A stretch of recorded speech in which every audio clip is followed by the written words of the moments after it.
नमस्कार नमस्कार नमस्कार नमस्कार. काय तुमचं काय नाव आहे? आमचं आडनाव चव्हाण आहे, मधुकर बापूराव चव्हाण. बरोबर.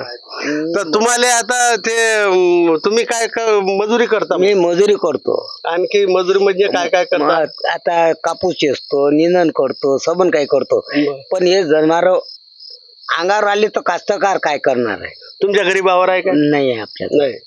हा, म्हणजे तुम्ही कामाले वावरात जाता आणि ते तुमच्या जर कधी उभ्या पिकात जर अंगावर आलं तर जसं येणं जे म्हटलं की 3.5 क्विंटलचा तो रोई आहे आणि तो रोई जर कधी अंगावर जर बसला आणि कॅक्क्यान आपला जीव जर गेला तर मग तुम्हाला कसं वाटेल? असंच म्हणायचं. असंच म्हणायचं. मग कास्तकार धावत नाही आहे, कास्तकार घरून पोहून जाते. मग मजुराने काय करा? मजूर घरी यावं काय?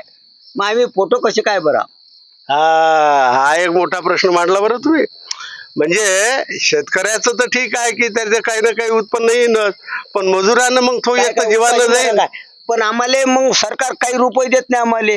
म्हणजे म्हाताऱ्या माणसाला रुपयेच नाही आम्हाला. पण पगारीने बंद आहे आमचा पगार. काहून नाही नाही, तुमची टीसी पाहिजे म्हणते आम्हाला. आम्ही शाळाच नाही शिकलो, आमची शाळाच नव्हती. मग आता आम्ही टीसी कुठून आणा? मग तसेच मराव का आम्ही? मग तुमचा जन्म कुठे झाला असेल माहित असेल ना? आमचा जन्म लाखामडीतच झाला. मग कोणत्या साली काय? मग कोणत्या साली तर आमच्या मायबापाला ते चवळानी होते आमचे मायबाप. मग ते मग आमचे शिकारी बंद केले, सरळ बंद केलं. आम्ही फोटो कुठं भरा? मग आता हे तुम्ही जे डुकर वगैरे जे आहे आमचे ते बंद केले आहे ना. ते बंद केले. ते बंद केले. आणि ते मग आम्हाला परमिशन पाहिजे मारायची. फोटो कुठं भरा? मग तुम्ही हरण गिरण मारत नाही का? नाही, काहीच ते सबन बंद केलं सरकारनं. हरण मारत नाही, सबन बंद केलं. बर. मग तुमचा आता ह्या सगळ्या जो जेव्हा खावाचा जो आहे मग आता ते फक्त मजुरी म्हणून पोट भरतो. जागतिक पासराड राहतं, घरी राहतो बा. आणि पासराड झालं भाऊ 2-4 जण चला भाऊ, एक दोघं पुढे सोडतो आम्ही, नंतर काम करतो. किती वाळा त्यामध्ये घरमाला तपवून जाते बापा.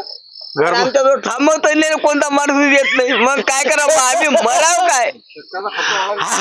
हा पण एक महत्वाचा मुद्दा आहे की म्हणजे आता हे सामान्य माणसं जे आहेत तर यांनी यांची व्यथा वेगळ्या पद्धतीने सांगितली.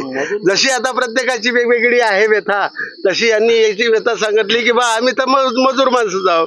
मग आम्ही समजा सोकारीला गेलो ना, आमच्यावर जर कधी तो बिबट्या आला किंवा काही आलं मग आम्ही मरून जाऊ का? यायचा प्रश्न. म्हणजे एकूण यांची पण समस्या महत्वाची आहे, परंतु यांची समस्या ही हे जे शेतकरी वर्ग आहे याला परस्पर पूरक आहे. हे घरी आहे कारण की यांच्याजवळ शेती आहे म्हणून हे सोकारीला जातात. मग यांची शेतीच जर नाही पिकली तर हे यांना 300-400 जो काही रोज आहे तो देऊ शकेल का?